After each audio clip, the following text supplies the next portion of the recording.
Hi friends, welcome to pocket sling shot Tamil.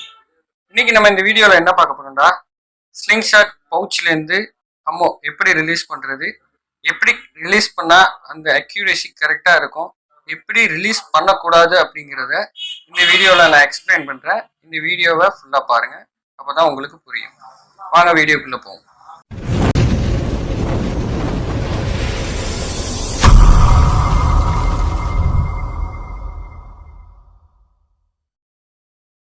Sling ஷாட்டை use பண்ணுற நம்ம அத்தனை பேருக்கும் ஸ்லிங் ஷாட்லேருந்து பவுச்சை ரிலீஸ் பண்ணுறதுங்கிறது ரொம்பவும் ஒரு இம்பார்ட்டண்டான விஷயம்.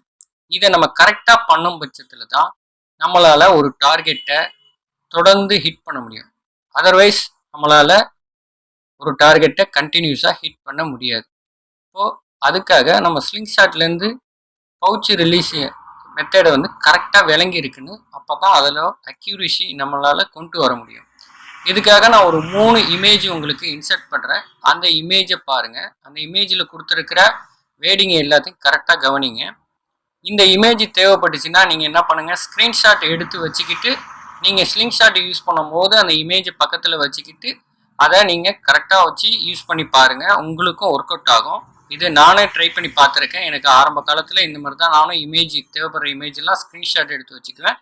அதுக்கப்புறம் அந்த இமேஜை பார்த்து என்ன பண்ணுவேன், அது மாதிரியே யூஸ் பண்ணி பார்ப்பேன். அதுக்காக அதோட டீப் எக்ஸ்பிளனேஷன்லாம் நான் போட்டு வீடியோ ரொம்ப லென்த்தாக்க விரும்பலை, ஷார்ட்டாக முடிச்சிடுறேன். அதனால் நீங்கள் என்ன பண்ணுங்கள், அந்த 3 இமேஜையும் யூஸ் பண்ணி நீங்கள் என்ன பண்ணுங்கள், உங்களோட ஸ்லிங் ஷாட் பவுச் ரிலீஸ்க்கு அந்த டெக்னிக்கை யூஸ் பண்ணிங்க. இந்த வீடியோ பிடிச்சிருந்தா லைக் பண்ணுங்கள், ஷேர் பண்ணுங்கள். தேங்க்யூ ஃபார் வாட்சிங்.